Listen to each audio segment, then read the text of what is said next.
welcome back to the GSMC Baseball Podcast, brought to you by the GSMC Sports Network. I'm your host, Sam Menzie, and we have a great show for you today. First topic we're going over is Aaron Civale being traded to the Milwaukee Brewers and some impact for the league on that. After that, going over some reliever to starter transitions, guys who made the transition from a reliever to a starter in the offseason, how things are going. Grayson Rodriguez and his amazing season for the Baltimore Orioles, the Rockies trade deadline, and the Rookie of the Year leaderboard updated. So yeah, before we do all that though, I'd like to ask you to please like and follow the show. We do get a number of questions from viewers, so to ensure that your question does get read on the air, please use the link, gsmcpodcast.net. You ready to set up the show, and it already means a lot, so thank you so much for that. And let's get into the show for today. Alright, so first topic we're going over is, of course, Aaron Civale and him being traded to the Milwaukee Brewers, so let's get into it. Now, when I woke up this morning and did end up seeing this, I was pretty surprised.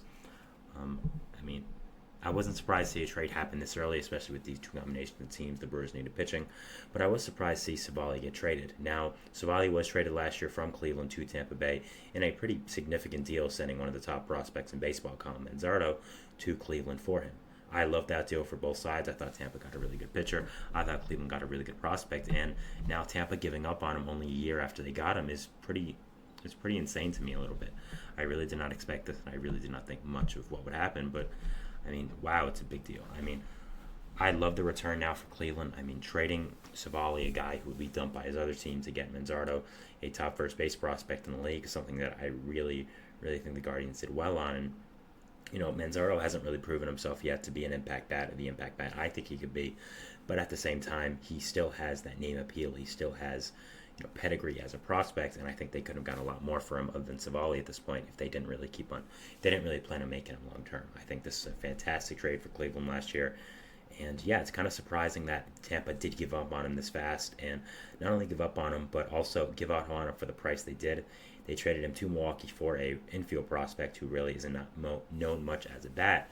It's more of a fielding first guy and wasn't really highly rated in their prospect system as well. So kind of a perplexing trade for the Rays in that regard, trading for a guy with this, as significant as Civale last deadline, and just giving up on him a year later is pretty crazy to me. Now, for the Rays, again, thoughts on this trade? I do think it is a little weird. Again, you traded one of the top prospects in baseball, maybe the top prospect in your system at that time, other than Junior Camarino, of course, Cal Manzardo, for Civale. Manzardo, I've talked about in the show a few different times. I love this guy. I think his bat is incredible. I really do think at some point he is going to end up being a 30-plus home run bat in the major league consistently.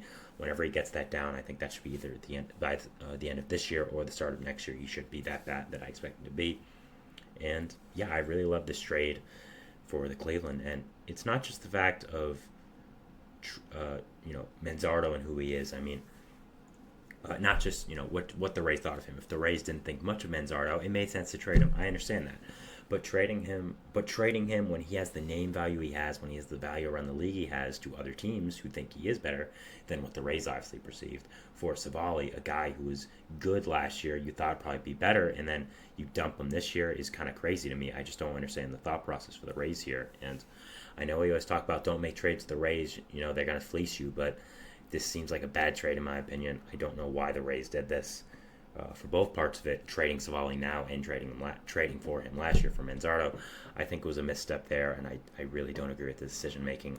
I think it's very weird, and I just don't understand. But going back to the Brewers now, back to the Rays just for a second, I want to touch another point I forgot to mention. That is Shane Baz is coming back from injury. Of course, one of their top pitching prospects over the last few years, really has never settled down in the big leagues. Suffered an injury before and is now coming back for it, and should slot right into that rotation, so slot right into the Civale part. And as much as maybe that's a way of saying, okay, Civale just didn't fit in this rotation anymore, and we wanted to put Baz there. I understand that, but you could have still kept Civale, could have kept him as depth, you could have slotted him into another part of your rotation, could have maybe had a six-man rotation, easing in some of your guys who are coming back from injury, like a Baz, like a Jeffrey Spring, sooner rather than later. So overall, I just don't get trading Civale. I don't think it was a great move by Tampa, and overall, it just does not make a lot of sense to me. And yeah, I think pretty bad process here by the Rays.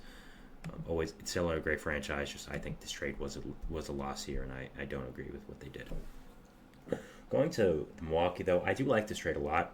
Civale obviously has a lot of pedigree as a starting pitcher. Came over last year in that big trade, with Cleveland to Tampa was very highly sought after at the deadline. And this year with Tampa, even though he has struggled, 5 of his last 7 starts, he's gone 5 innings, 2 runs or less. So obviously the Brewers are hoping he can keep that. And right now, the Brewers really do not have much starting pitching.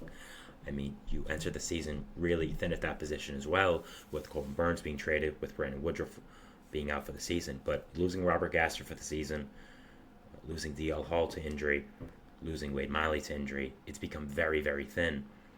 And you like Tobias Myers, what he's brung in this rotation, but you needed another guy, and I think getting Civale is a good low risk potential trade. He has a year and a half left on his contract, which again another reason why I don't know why the Rays didn't keep him. You had a good amount of time to fix him, and if you're supposed to be this great organization that can fix anyone, I just don't really understand that. But so I think getting this trade over off the Brewers is a positive. I do like it. You needed some pitching. Getting Civale, a veteran arm who's done better as of recently, good depth for not that high of a price. We'll see if the Rays see something in that prospect. We don't, but I like this trade a lot for them. I think it makes a lot of sense. If I'm them, I'm looking to get a lot more pitching at this trade deadline. Again, I think this Brewers team is genuinely very good. I was not high on them going into the season, but I'll be the first to admit they've proved me wrong. They have a lot of great young, talented position players on this roster. They've really gone ahead of everyone else in that division. The bullpen is very nice. You're getting Devin Williams to come back soon, so a lot's going right for this Brewers team. I think potentially you could even get Brandon Woodruff back for the playoffs if you needed.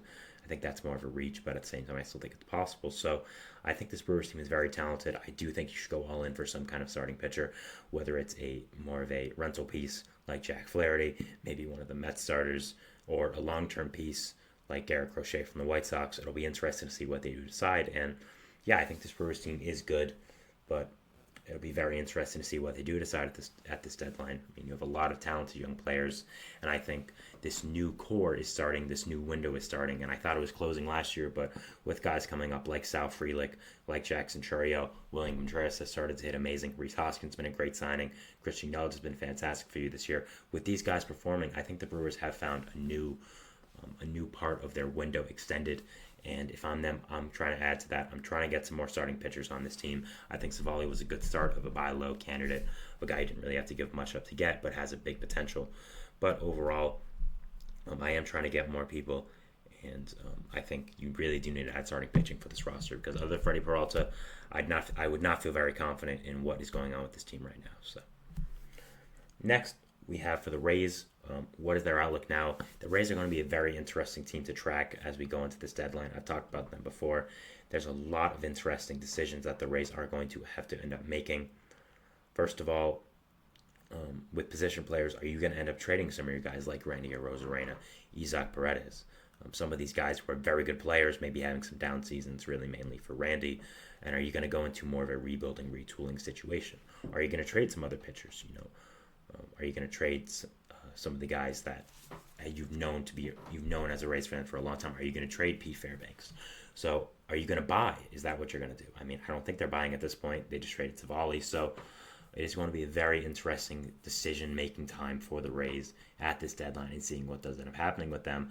There's a lot of things you have to decide here. And overall, if I'm a Rays fan, I am very interested in what they do. I think there's a lot of directions they could go, whether it is buying, whether it's selling. It's no secret that they haven't had the greatest season this year. I mean, right now, you look at the AL East currently, they're fourth in the division behind the Red Sox, low in the wild card, and you have to say to yourself, I know we're the Rays, I know how good we can be. Is it worth buying at this point? Are we really going to be a competitive team? I'm just not sure about that. So, yeah, if I'm a Rays fan, I'm definitely interested to see what is going to end up happening here with this team, what the decisions they make, what players are gone. If I was them, I would not really do anything. I'd just stand pat, wait for everyone to get healthy, and go for it next year. I wouldn't trade Randy Arozarena, especially when his value is the lowest it's ever been. I wouldn't trade Isaac Paredes because I think he's someone you build your franchise around. And right now, you lost your franchise icon in Wander Franco last year to off the field stuff. You need someone else to help build this around, and I would call up Junior Camarena. I would get all the young talent I can up here and just try to find some identity, because I think this team right now is really stuck in the water, stuck in the middle, not really knowing what is going on with them. So, yeah, overall, I think that's really what I would do for the Rays, and they'll be a very, very interesting team to follow as we do get to this trade deadline. So that is our first segment here, talking about Aaron Civale being traded from the Rays to the Brewers. We'll be moving into our second segment here, which is going to be talking about reliever to starter transitions, guys who went from relievers to starters in the offseason, and just updates on how they're doing. So yeah, going over that, and we'll see you after the break. So thanks and bye. I feel like I'm losing my mind. 'Cause everybody